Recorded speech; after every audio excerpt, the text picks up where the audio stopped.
No hay nadie más alto y no hay otro que se merezca toda la gloria.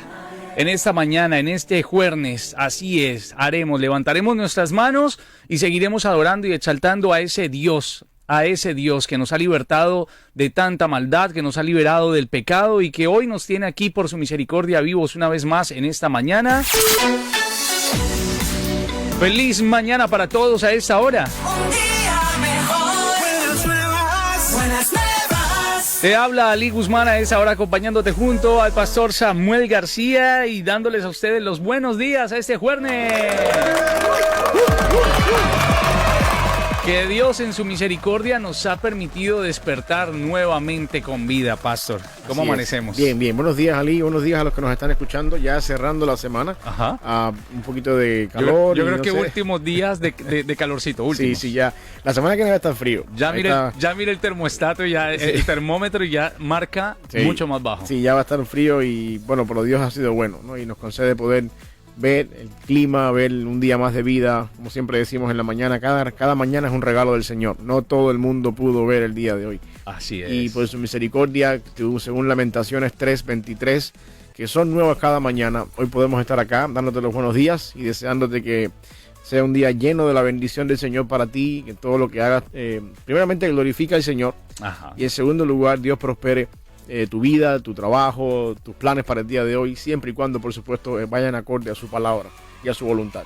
Así es, saludos para José que ya anda por ahí, saludos para toda la gente que va a empezar a conectarse a través también de Buenas Nuevas Network, nuestro Facebook. Si no estamos en algún momento en Facebook para que usted continúe escuchando toda la programación, puede descargar la aplicación, es totalmente gratuita, ahí nos encuentra como Buenas Nuevas, así de sencillo, Buenas Nuevas, allí le da clipcito a escucharnos, a conectarse y ahí vamos a estar en sus oídos, en su carro, en el trabajo, en cualquier lugar. El día de hoy, este versículo para que lo guardes y lo tengas presente en tu vida. Mateo 10:22. Y seréis aborrecidos de todos por causa de mi nombre, mas el que persevere hasta el fin, este será salvo. Palabra que se cumple hoy en día, pastor, con todo lo que está ocurriendo. Creo que si la persona dice no hay persecución, a mí nadie me aborrece, todos me quieren, hay un problema ahí, porque creo que cuando empezamos a hablar de las cosas que realmente le atañen a la iglesia, cuando realmente hablamos de lo que hay que sacar, que es el pecado, cuando hay que traer arrepentimiento, no a todo el mundo le gusta. Vamos a continuar hablando el día de hoy, para quienes están conectándose también a esta hora, sobre el Espíritu Santo. Uh-huh. Hay una noticia que habla de un ex satanista. Para el día de hoy dice que ha revelado cómo trabajó para destruir iglesias y qué lo impidió. Y precisamente habla de, abro comillas, dice: mi trabajo era destruir a los hijos de Dios o a las iglesias cercanas. Queríamos poner fin a esta generación, o por lo menos en el área donde me encontraba, queríamos ponerle fin a aquellas personas que seguían convocando gente a las iglesias. Queríamos apuntar a aquellos que poseían la verdad dentro de ellos. En realidad estábamos dentro de la iglesia donde llaman a Dios, y normalmente digo que es una iglesia sin adoradores ni intercesores. Quiere decir que este sujeto se estaba colando dentro de las mismas congregaciones para desde allí empezar a destruir con algún tipo de, hechicería, brujería o satanismo puro. Así dice Bukosi, que es la persona encargada o es la persona que hoy da fe de que el Espíritu Santo muchas veces se mueve realmente dentro de las iglesias. Uh-huh. Y todo lo que hacían y todos sus planes salían completamente errados y torcidos, y terminó, dice él, encontrando a Jesús. Sí.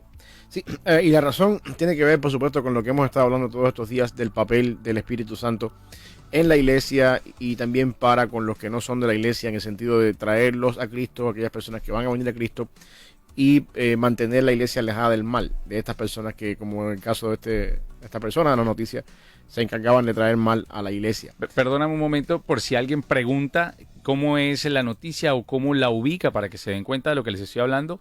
Es un ex satanista llamado Bukosi Sono, así se llama, Bukosi Sono, quien se metía dentro de las iglesias para provocar cosas allí. El apóstol Pablo y los escritores bíblicos no descartan la posibilidad de que la destrucción de la iglesia muchas veces viene desde adentro. Todos sabemos que el enemigo está afuera, buscando como león rugiente quien devorar, pero también encontramos cartas como la carta de Judas, las cartas de Juan, el apóstol, hablando un poquito acerca del peligro que hay de la enseñanza errónea desde adentro, que eventualmente confunde, pervierte y lleva a ciertos hermanos a la apostasía bíblica.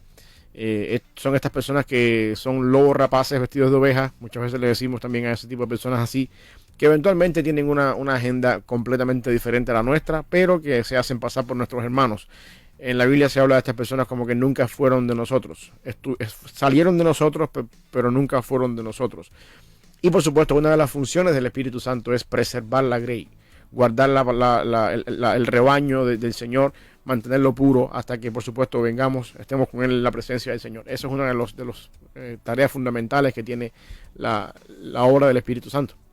Ok, a esta, por ejemplo, llevando este tema, ¿no? Relacionado o aislado más bien con esa historia que acabo de contar, cuando el Espíritu Santo definitivamente está obrando dentro de una persona, el Espíritu Santo también tiene la facilidad o la posibilidad de poderse dejarse ver en los momentos más difíciles también de la vida de esa persona, o en el momento de la prueba, pastor. Hay personas que dicen en el momento de la prueba quedamos en un desierto donde solamente somos nosotros y el aguantar tal vez la prueba, pero el Espíritu, siempre lo ha recordado, el Espíritu no se va. Sí. Pero llega momentos donde la persona siente que no hay nadie con él, que se encuentra solo o sola. Eso es parte de la vida cristiana. Yo creo que el sentirse solo y a veces, como decimos a veces en el contexto nuestro, ¿no?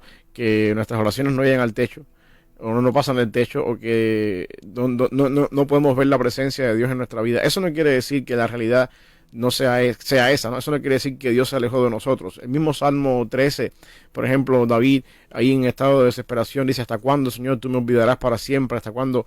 Y al final del día uno puede entender, ¿no? Que desde el punto de vista humano, ciertas cosas por las cuales Dios nos hace pasar en la vida, parte del plan de Dios en esas cosas es que nosotros podamos sentir cierta soledad o cierto abandono de parte del Señor. Mismo Jesucristo lo sintió en la cruz cuando dice: Dios mío, ¿por qué me has desamparado? Aunque en el caso de Cristo, por supuesto, es diferente, ¿no? Pero en el caso nuestro, yo creo que una de las razones por las que Dios permite que eso suceda en nuestra vida es para que podamos nosotros aprender a confiar en las promesas del Señor. Es importante que entendamos que cuando yo siento la oscuridad en mi alma, cuando yo siento que estoy lejos del Señor, o cuando yo siento que Dios no está conmigo, como en el caso de David en el Salmo 13, a esa hora uno dice: ¿para dónde me voy a virar? ¿Dónde voy a aguantar mi fe? Y aquí es donde uno dice: Dios nos ha dejado, dice Pedro, preciosas y grandísimas promesas.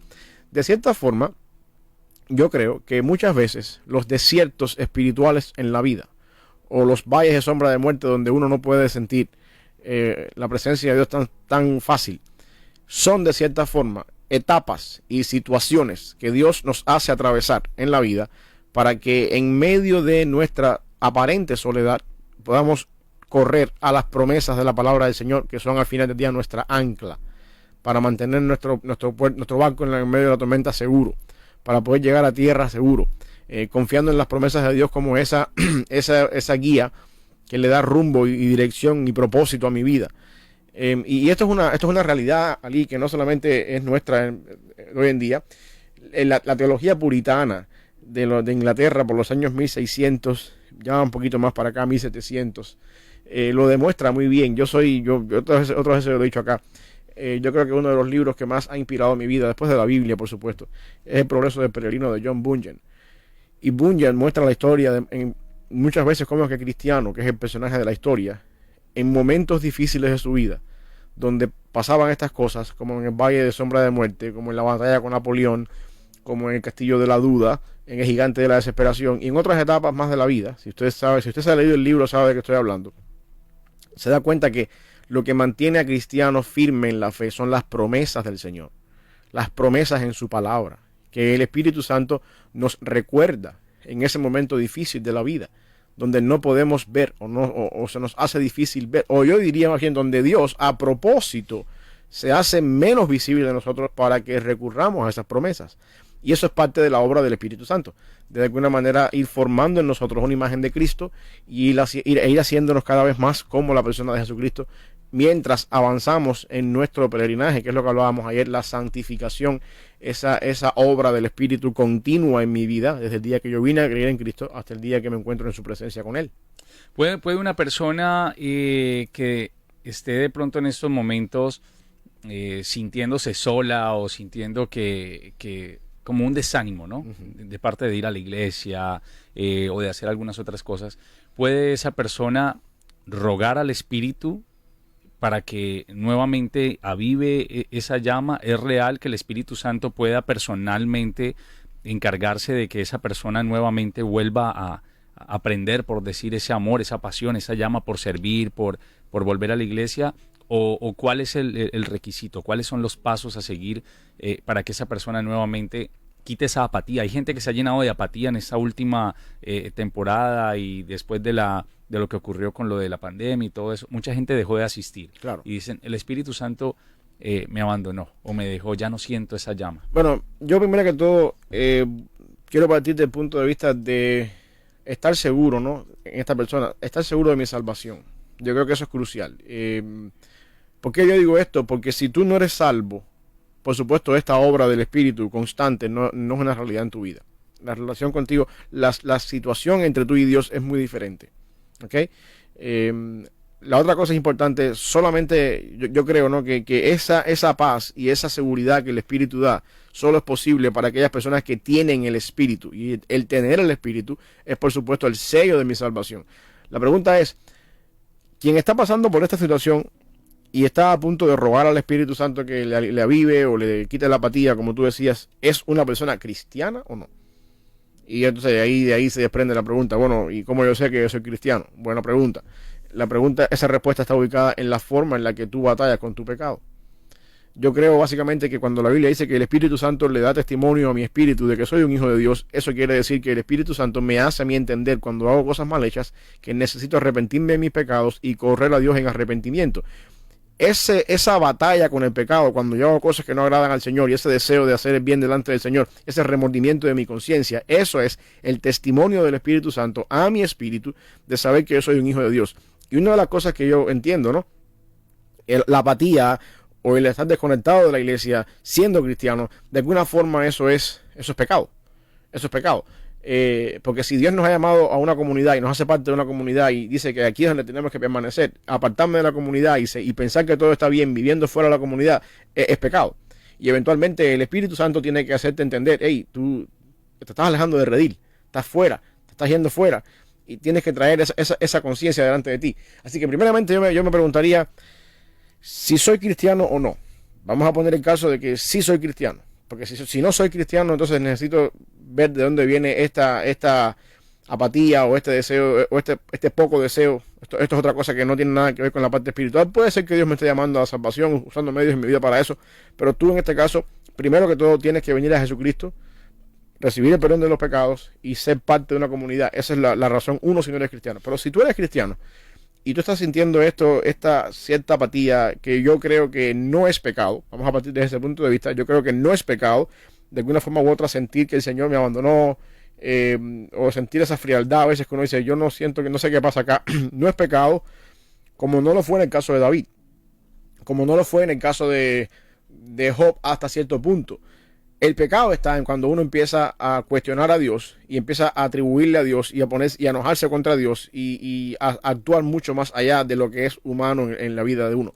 Porque el mismo Salmo 13, que es una de las expresiones grandes con respecto a eso, David comienza el Salmo quejándose, entre comillas, con Dios. ¿Por qué tú me has abandonado? ¿Hasta cuándo tú vas a estar lejos de mí?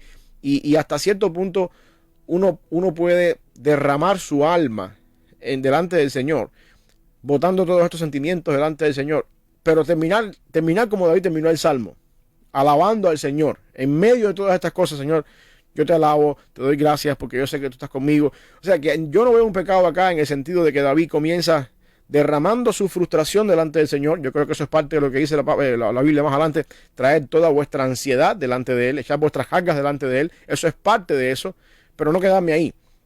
Aún así, en medio de todas estas cosas, pero yo sé que tú estás conmigo donde quiera que yo vaya. Yo sé que en medio de mi soledad tú estás conmigo. No te puedo sentir muchas veces, pero estás conmigo, porque lo dice tu palabra. Y confío y baso mi argumento en la realidad de tu palabra, por encima de todo argumento humano. Eso es muy diferente, de alguna forma, a cuestionar a Dios. O sea, hasta aquí no hay pecado cuando yo dejo mi frustración delante del Señor, pero termino adorando al Señor por las cosas que yo sé que en su palabra son reales y se aplican para mí. Y ahí hay una línea muy fina acá con respecto a eso. Ahora, para una persona que está en esta situación, ¿es bíblico orar al Espíritu Santo, que el Espíritu Santo le revive y le reanime? Sí, yo creo que sí. Nosotros tenemos que pedir de alguna forma, Señor, avívame, de alguna manera, hazme quitar todas estas cosas encima que yo estoy sintiendo. Devuélveme el gozo de tu salvación, dice David en el Salmo 51. Ayúdame a sentir de nuevo esa presencia tuya en mi vida, a sacar esta etapa de sequedad, este desierto espiritual en mi vida, a pasar por esto. Dame la oportunidad de poder renovar mis fuerzas espirituales contigo. Eso es parte de la vida cristiana y eso de alguna manera es parte del proceso de lo que es crecimiento espiritual. Tú quieres en realidad estar en una condición con Dios donde tú puedas experimentar el gozo de tu salvación, donde tú puedas recordar aquellos días de gloria con el Señor cuando las cosas van difíciles. Eso es parte de la vida cristiana. Y yo creo que cuando uno mira la vida cristiana desde fuera, o viendo la vida cristiana haciéndole un zoom hacia afuera y viendo a largo plazo, la vida cristiana muchas veces parece más un ecocardiograma que una línea recta. Hay altos y bajos, pero cuando tú miras esa vida cristiana hacia afuera, tú ves un ecocardiograma que a largo plazo aumenta. Hay altos y bajos, pero a largo plazo aumenta. Tú te estás acercando más al Señor, aunque en tus altos y bajos vas creciendo más hacia el Señor. Quiere decir que yo puedo estar en un valle de sombra de muerte en mi vida en este momento y siento esta apatía o siento que Dios no está conmigo, pero cuando yo comparo en mi vida para atrás y digo, bueno, hace 10, 15 años yo también pasé por un valle de sombra de muerte, yo tengo que, cuando comparo ambos valles, tengo que decir el que tengo ahora, aunque es un valle también, estoy más cerca del Señor y conozco más del Señor esto y esto en comparación con el valle que tuve hace 15 años atrás, que también sentí ciertas cosas. Porque el problema es que Dios obra con nosotros de una manera única, porque cada uno de nosotros es único. Y Dios trabaja en nuestra vida en situaciones, nos hace pasar por momentos que van a tocar cosas y aspectos en nuestro carácter que no son necesariamente los míos, no son necesariamente los tuyos, ni las otras personas que nos pueden estar escuchando. Por lo tanto, el trato de Dios conmigo es único y personal en cuanto a mí. Pero los medios y la manera en la que Dios trabaja conmigo en cuanto a mi unicidad son los mismos que Dios usa para trabajar con tu unicidad, la palabra del Señor y el Espíritu Santo. Hay ciertas cosas que son únicas. Yo tengo que batallar con cosas en mi carácter que son diferentes a las cosas con las que batalla otra persona cristiana. Pero el punto es que los medios que Dios usa para ambos son los mismos. Solamente que los aplica a mi necesidad, diferente a como los aplica a la necesidad de otra persona que también es cristiana. Dice por aquí, José, la mayor lucha es contra nosotros mismos. Oh, sí. Hay una persona que escuché ya hace algún tiempo que decía, el Espíritu Santo es el que se ha puesto y es el que detiene a la verdad el hecho de que la maldad no aumente o no se desborde como se desbordará en el último tiempo. Sí. Y también me hacían o me ponían tal vez la escena en un momento de tribulación, en un momento de guerra. Vamos a poner el tema de se desata la Tercera Guerra Mundial, que estamos a esto. Caos a nivel mundial en todos los aspectos, en todo lado. Quiere decir, para aquellas personas que comienzan a pasar algún tipo de calamidad y son cristianos, aun aunque la palabra dice tendréis aflicciones, pero tranquilos, yo he vencido, el Espíritu Santo en ese momento quiere decir que ha sido quitado de la faz de la tierra para que todo esto sobrevenga, o definitivamente el Espíritu Santo va a habitar en cada uno de las personas que deciden guardar, digamos, por decirlo así, la palabra de Dios, que no van a ser todos, pero que en un momento de caos, de tribulación, ¿el Espíritu Santo no es quitado de la tierra? Bueno, mira, son dos cosas diferentes. En la vida personal, el Espíritu no sale, no se va. Una persona no se va. Ahora, cuando tú vas a 2 de Tesalonicenses capítulo 2, el apóstol Pablo está respondiendo una carta o respondiendo a las inquietudes que trajo la primera carta que él envió. Y en la primera carta del apóstol Pablo él hablaba de la segunda venida de Cristo en el capítulo 4 y está diciendo la inminencia de la segunda venida de Cristo y por supuesto parece que había unos hermanos que estaban preocupados por los que ya estaban muertos y Pablo le dice no se preocupen, seremos arrebatados todos en el aire, estaremos con el Señor para siempre.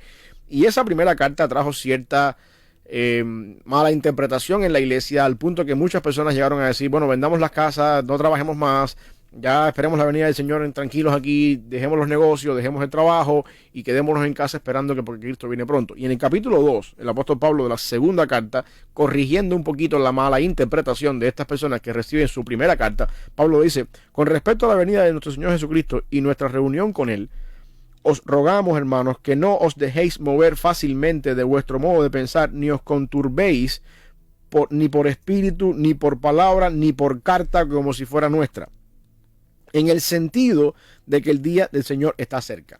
Okay, vamos a parar aquí porque Pablo está diciendo, no se alarmen, no empiecen a tomar decisiones, no empiecen, como dice, la idea es, no se muevan fácilmente de su manera de pensar, no se conturben en el espíritu, ni por carta, ni por palabra, como si fuera nuestra, con respecto a la venida del Señor que está cerca. Yo quiero decir esto importante porque, bueno, sin irme un poquito del tema del programa, cada vez que se lanza un misil en el Medio Oriente, empieza una cantidad de personas a decir, ya está, esta es la última generación, ya Cristo viene, y yo creo que eso es peligroso.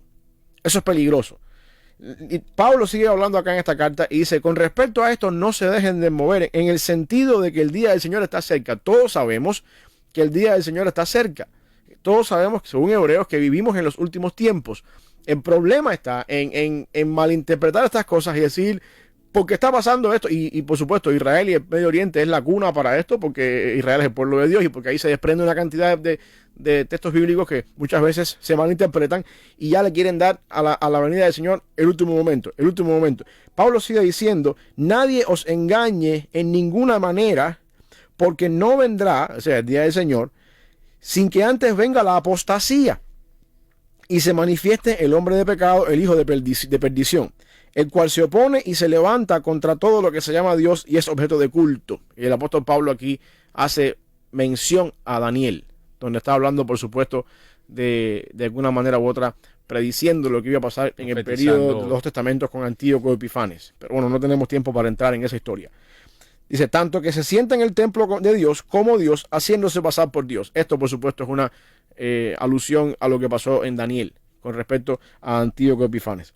Pregunta, ¿no os acordáis que cuando yo estaba todavía con vosotros os decía esto? Versículo 6, y ahora vosotros sabéis lo que lo detiene, a fin de que debido a su tiempo, a fin de que a su debido tiempo se manifieste, porque ya está en acción el misterio de la iniquidad, solo que hay quien al presente lo detiene hasta que él a su vez se haya quitado de en medio. Es importante que entendamos acá dos cosas. Primero, el apóstol Pablo les está diciendo a ellos, cuando yo estuve con ustedes les hablé de estas cosas. Por desgracia, nosotros no estábamos allí para escuchar lo que Pablo habló con estas personas. O sea, ya tenemos una desventaja.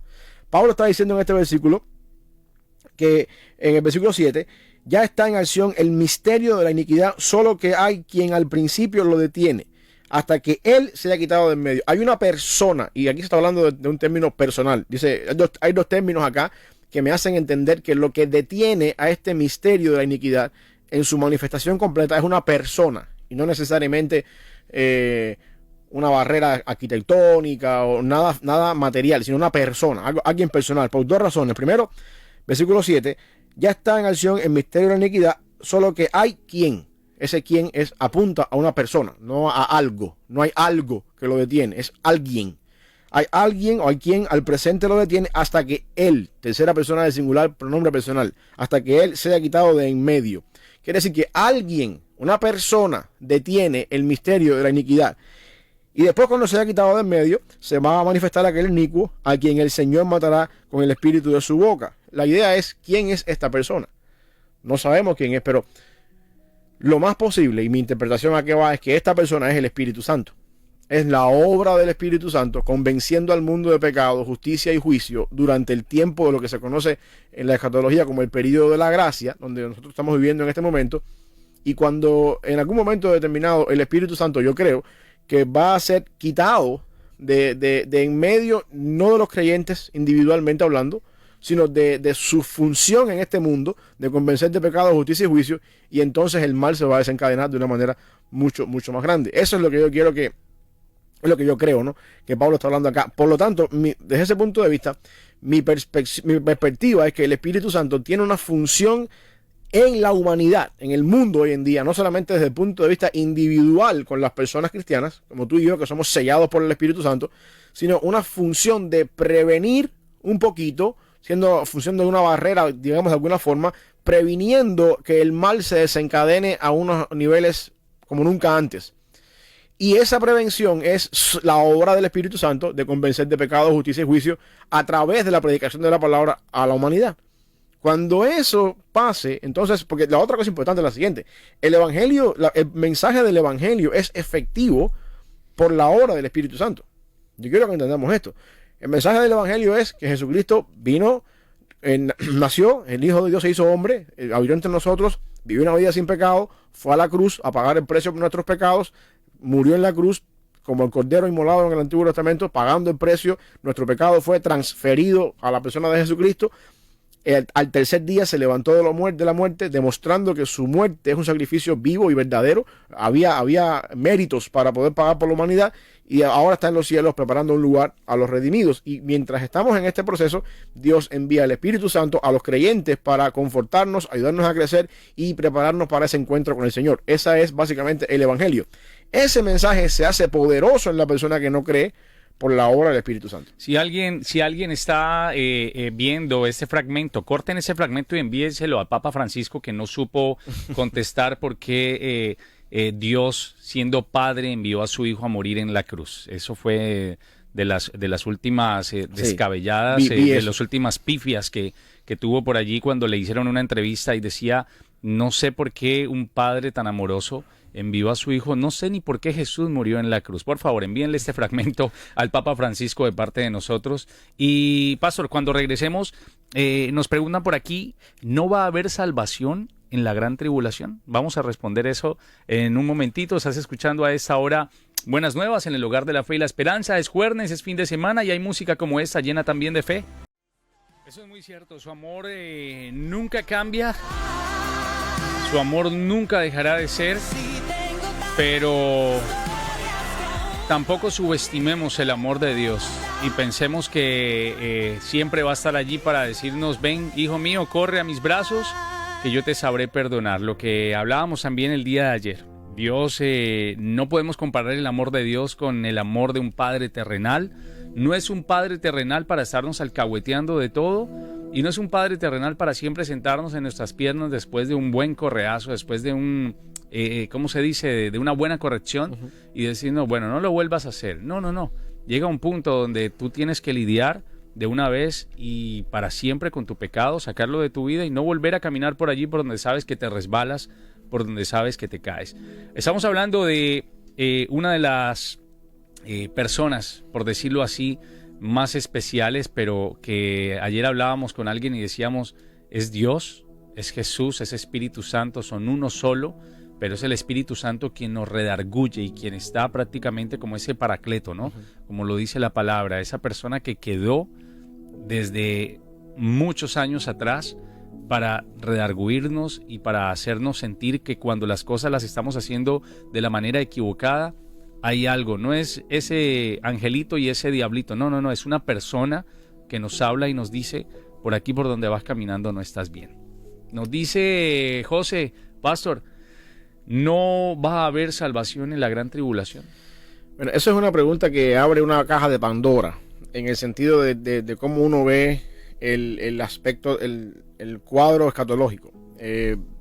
Si tú eres una persona que tienes una cosmovisión dispensacionalista, en el sentido de que divides el tiempo en periodo de la gracia, rapto de la iglesia, después gran tribulación, segunda venida, el milenio, segunda venida de Cristo, segunda venida de Cristo, el milenio, y divides así, entonces vas a ver la gran tribulación como un periodo entre lo que es la segunda venida de Cristo y el milenio, por ahí antes de la segunda venida de Cristo. está esta gran tribulación, y vas a ver eso como algo aparte. Y entonces, por supuesto, tienes que centrarte en esa parte de que cómo encaja la gran tribulación. Por otro lado, si eres una persona de un corte más, diríamos, amilenialista, donde dices que el milenio está teniendo lugar en este momento, ahora mismo, entonces la gran tribulación la vas a conectar dentro de este periodo de tiempo en el que estamos ahora, en algún momento determinado. Diríamos, alguien amilenialista te puede decir, bueno, gran tribulación fue lo que pasaron los judíos en la Segunda Guerra Mundial, y cuestiones así. Depende de cómo tú veas depende de cómo tú veas tu cuadro escatológico. Eso hace una cosmovisión de tu perspectiva, diríamos, con respecto a la gran tribulación y la salvación. ¿Sabes? Con respecto a la pregunta de José Luis, ¿hay salvación en la gran tribulación o no? Yo no puedo dar esta respuesta como un sí o no, en el sentido de que esto está condicionado a cómo tú veas el cuadro escatológico. Lo que dice la Biblia es que en algún momento muy determinado, si el Espíritu Santo es lo que detiene el misterio de la iniquidad, va a ser quitado del medio. La pregunta es, cuando el Espíritu Santo sea quitado del medio, entonces no va a haber salvación, ya el Espíritu no va a obrar en esa manera, o pudiéramos decir, el Espíritu Santo es quitado del medio en cuanto a permitir ese avance del mal, pero sigue convenciendo de pecado cuando se predica el Evangelio, porque el Evangelio es poder de Dios para salvación. O sea, esa es la parte donde tenemos que encajar. Yo, antes de pensar cómo queda esto en la gran tribulación, tendríamos, antes que llegar a eso, decir, bueno, espérate, ¿cómo tú tienes en mente la gran tribulación? ¿Qué cosa es para ti la gran tribulación? Entonces, a partir de ahí, empezar a hacer teología con respecto a eso. Yo quiero partir primero de lo que está en la Escritura, antes de acomodar la Escritura a mi cosmovisión escatológica. No puedo partir de una cosmovisión escatológica para ver cómo yo encajo la Escritura allí. Yo mejor digo, bueno, la Biblia dice que en algún momento determinado el Espíritu Santo, hasta ahora entendemos que es la interpretación más favorable, el Espíritu Santo es quitado y el misterio de la iniquidad pues avanza hasta donde tiene que avanzar. Ahora, la pregunta es, cuando eso suceda, por supuesto va a haber tribulación, obviamente, porque a medida que el misterio de la iniquidad avance, el mal se incrementa. Cuando suceda eso, la quitadura del misterio del Espíritu Santo permite que siga habiendo todavía convicción de pecado cuando se predique el Evangelio. Yo creo que sí. Yo personalmente creo que sí. Ahora, encajarlo dentro de un esquema escatológico es lo que se me hace un poco difícil, porque no todo el mundo tiene un esquema escatológico igual. Y la palabra del Señor, por supuesto, tú encuentras una persona que es dispensacionalista y te hace su esquema y te busca versículos bíblicos para eso y te aplica versículos bíblicos. Encuentras a una persona postmilenialista, a una persona amilenialista, a una persona premilenialista, que son por lo general los 4 puntos de vista con respecto a la venida de Cristo, y todos tienen su esquema. Son 4 escenarios totalmente diferentes. Sí, bueno, quizás un poquito el premilenialismo se parece un poco al premilenialismo dispensacional, con la idea del rapto por el medio, pero son 4 escenarios completamente distintos, y son 4 escenarios llenos de versículos bíblicos, llenos de argumentos teológicos para probar su punto de vista. Y entonces, cuando tú tienes tu esquema y tú empiezas a traer versículos bíblicos y a apoyar la Biblia según tu esquema, vas por el mal camino. Yo creo que mejor es al revés. Yo tengo la Biblia y la Biblia es la que le da estructura a un esquema. Y si este no encaja en el esquema, pues batallo mejor con el texto para encontrar lo que el texto me quiere decir, antes de que batallar para forzar el texto y meterlo en mi esquema. El esquema que tú tengas no es lo más importante. Pastor, ¿qué pasa si, por ejemplo, en este caso, ¿no? Caso hipotético, la persona siente que está siendo revelado algo con lo que está leyendo, con lo que de pronto está leyendo en estos momentos en la palabra, y siente, o puede decir, el Espíritu Santo me está revelando algo? Pues es quien se encarga, ¿no? De hacerte tal vez decir esto que estás leyendo es pura verdad, o sencillamente te vas allí a ese capítulo, ese versículo, y te quedó allí. El Espíritu Santo provoca también esto en ti, puede traer ese tipo de revelación cuando escuchamos a personas que dicen, el Espíritu Santo me ha revelado algo. Bueno, si el Espíritu Santo te ha revelado algo, una de las cosas que uno tiene que asegurarse es de que lo que el Espíritu Santo te reveló no contradice la palabra del Señor. Yo creo, por supuesto, que el Espíritu Santo puede usar la palabra del Señor para traer algo a tu vida, para hacerte entender ciertas cosas en tu vida, para moldear cosas en tu carácter, para hacerte descubrir áreas que tú no conocías, en el sentido de lo que significa la santificación y el parecerme cada vez más a Cristo como un proceso que yo llevo a cabo toda mi vida. Eso es obvio, que el Espíritu tiene que hacer eso, y esa es la obra del Espíritu en mi vida. Mi preocupación es cuando lo que el Espíritu Santo me está revelando en mi vida contradice lo que la palabra de Dios dice en otras partes. Y ahí es donde yo tengo que decir, puede ser que el Espíritu me esté diciendo algo, pero esto no me hace contradicción con esta otra parte de la palabra del Señor. Y ahí es donde yo tengo que entrar un poquito, ¿no?, a lo que es la palabra del Señor, indagar, estudiar, analizar. Yo creo que esa es la parte que dice que el Espíritu, que la fe es una fe racional. Yo tengo que poner a funcionar las ruedas dentadas de mi cerebro y empezar a procesar la palabra del Señor y ver de qué forma el Espíritu Santo no me lleva a la contradicción, porque el Espíritu Santo nunca va a contradecir su palabra.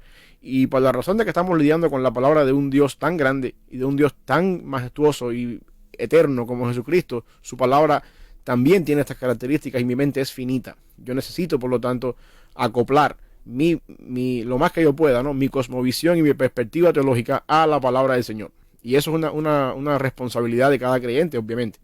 En ese caso, la palabra habla de una de las mayores blasfemias. ¿Cuál es la mayor blasfemia? Bueno, la Biblia habla de la blasfemia contra el Espíritu Santo. Y yo creo que eso es un contexto interesante, y yo creo que también de alguna forma u otra Jesucristo estaba hablando acá de unos fariseos que estaban atribuyéndole a Jesucristo o acusando a Jesucristo de lo que él estaba haciendo era una obra satánica, que él echaba a los demonios por Belcebú. Y el punto, Jesucristo lo que hace es para rebatir esa acusación, lo que les dice a ellos es: ustedes están viendo que se cumplen las profecías. Yo les estoy demostrando a ustedes que una casa dividida contra sí misma no se mantiene en pie. Si yo entonces saco a los demonios por Belcebú, el príncipe de los demonios, como ustedes argumentan, ¿cómo es posible que la casa de las tinieblas o el reino de las tinieblas se mantenga en pie cuando está dividido contra sí mismo? Los ponen en esa encrucijada para dejarles saber: no es posible que yo esté sacando a los demonios por Belcebú. Si no es así, entonces yo lo estoy haciendo por la obra de Dios, por la otra forma posible. Y si yo lo estoy haciendo por la otra forma posible, quiere decir entonces que lo que yo estoy haciendo es bíblico. Y entonces el Espíritu Santo les está dando a ustedes argumento suficiente y prueba suficiente para entender que yo soy el Mesías. Porque nadie puede hacer las cosas que yo hago a menos que yo sea el Mesías. Eso es lo que dice Nicodemo en Juan capítulo 3, cuando viene a ver a Jesús de noche. Y aquí está la blasfemia. Si ustedes, con todos los argumentos y con todas las pruebas dadas por Dios y por el Espíritu Santo, llegan al convencimiento y no hay manera en que puedan negar que yo soy el Mesías, y aún así en su entenebrecido conocimiento quieren seguirlo negando, esa es la blasfemia contra el Espíritu Santo. Blasfemar al Espíritu Santo es irse en contra de la obra del Espíritu Santo. Y la obra es convencer al mundo de pecado, justicia y juicio, que es lo que Jesucristo básicamente les está diciendo a los fariseos. Ustedes están siendo convencidos de que yo soy el Mesías por lo que está pasando. Sin embargo, ustedes en su mente obtusa quieren negar eso, todas las evidencias bíblicas, todas las pruebas que trae el Espíritu Santo en su obra de convencer al mundo de pecado, justicia y juicio. Ustedes quieren negar eso y seguir aferrados a su ideología y a su mentira. Y cuando uno hace eso, rechaza voluntariamente y en un sentido rebelde la obra del Espíritu Santo, eso es blasfemia contra el Espíritu Santo. Eso es lo que Jesús está diciendo. Y dice Jesús, para ese sentido, donde ya tú tienes la evidencia, donde tú tienes la prueba, donde tienes el argumento, y aún así no quieres obedecer, no hay forma en la que tú puedas de alguna manera ser perdonado. Hay algunas sectas o qué sé yo, religiones, llamémoslo así, o algunas doctrinas mal enseñadas donde el Espíritu Santo no es importante, donde es dejado por fuera. Pues una de ellas, las más conocidas, son los testigos, ¿no? Los testigos de Jehová, que yo no sé testigos de qué, porque bueno, pues si eres testigo de Dios, increíble, o sea, hay que ver testigo de qué fueron. Pero lo cierto es que dejan por fuera el tema del Espíritu Santo. ¿Cómo o en qué momento este tipo de doctrinas o de religiones o sectas hacen la ecuación y dicen no es importante el Espíritu Santo? ¿Por qué no lo ven así? Y obviamente que va a haber algo, ¿no? Que va a tener que hacerles entender a ellos, porque conozco muchos hermanos que se han convertido también de algún otro tipo de religiones, en especial de esta, y se han convertido al cristianismo y han dicho en qué error estaba yo. Sí, bueno, cuando tú dejas fuera el Espíritu Santo, vemos a punto de partida, no hay salvación. Y eso cuando empezamos a hablar del Espíritu Santo la primera semana, el lunes. Dice José, testigos contra Jehová. Sí, está buena esa. Gracias, José. Cuando empezamos a hablar del Espíritu Santo, una de las cosas que yo decía es que ellos necesitan recibir a Jesucristo como Señor y Salvador. Porque desde el momento que tú niegas la persona que te trae a la salvación, que es el Espíritu Santo, tú no eres salvo. Y desde el momento que tú dices que esa persona que te convence de pecado, justicia y juicio es una fuerza, es una 220 por la pared, la corriente, es un problema, tú no eres salvo. Entonces, cuando tú no eres salvo, Ali, tú puedes crear cualquier sistema doctrinal, cualquier sistema de enseñanza erróneo, usando la Biblia para tus propios intereses, pero al final del día tú no tienes salvación. Tú no tienes el Espíritu Santo. Cualquier tipo de denominación, religión, secta, que niegue la persona de Cristo, y que niegue la deidad de Cristo y que niegue la persona y obra del Espíritu Santo, no es para nada una religión cristiana. Ahí sí, como en un programa que tuvimos, de ahí hay que correr. Sí, ahí sí, huye de ahí no es, como decimos, ahí no es. Y eso, porque si te pones a pensar, una religión que no tiene a Cristo como el Hijo de Dios, 100% Dios, 100% hombre, como pensamos nosotros, los testigos de Jehová piensan que Jesucristo es un ángel creado. No creen en el Espíritu Santo. El Espíritu Santo es una fuerza activa. Se creen solamente en Jehová y lo demás no, son dos cosas. ¿Cuál es la diferencia entre eso y el Islam, que dice que solamente es Alá y Cristo es un profeta? Si no hay una Trinidad, 3 personas en una, no hay cristianismo. Las 3 religiones más grandes del mundo son monoteístas. Estoy hablando acá ahora del Islam, el judaísmo y el cristianismo. Las 3 son monoteístas. Lo único que hace diferente al cristianismo de las otras 2, del Islam y del judaísmo, es la persona de Cristo y la obra del Espíritu Santo. Si nosotros no tenemos estas 2 creencias bien puestas, cualquier otra cosa que diga llamarse Dios o que diga adorar a Dios, a Jehová, a Alá o a quien sea, es falso. Puede resultar metido en cualquier otro viento de doctrina, como está pasando últimamente. Sí. Cristianos, católicos o como quiera que se llame, metidos hoy en día mirando que ahora se visten mucho más llamativo, con una burka o con su esposa ahora viste estilo musulmán y les parece tal vez una moda, ¿no? Se está imponiendo incluso una moda. Recuerdo yo que después de que ocurre todo el tema del virus, y las personas salen del encierro, comienza la ONU también a dar una serie de estímulos para el cuerpo y de propaganda tal vez como por debajo, metiendo un poco el tema del budismo, donde incitaban y le decían a la persona, ahora hay que empezar a meditar y hacer yoga. Sí. Ahora hay que tener algún tipo de subir los chakras, y hablando de un poco de cosas.